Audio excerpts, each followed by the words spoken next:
निकी आज तुम अपने बच्चों को लाई हो ये जो कॉमन प्रॉब्लम्स के लिए, कोल्ड कफ रहता है, कभी पेट में तकलीफ़ रहती है, खाना नहीं खाते हैं, तो आज मैं आप लोगों को सिखाने वाली हूँ कि बहुत सिंपल तरीके से विदाउट मेडिसिन हम किस तरह से इलाज कर सकते हैं। ठीक है, तो सबसे पहले जो बहुत परेशान रहते हैं सब लोग वो है कि कोल्ड कफ रात दिन रहता है।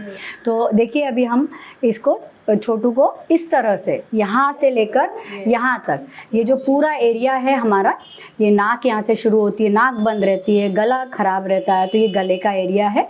और ये पूरा हमारा जो लाइफलाइन के अंदर चेस्ट एरिया है। तो ये पूरे एरिया में हम सोते वक्त बहुत ही सिंपल तरीके से, बच्चा जब सो जाता है उसके बाद आप अदरक का रस लगा देना है। इसको लगातार रोज़ करना है आपको। ठीक है।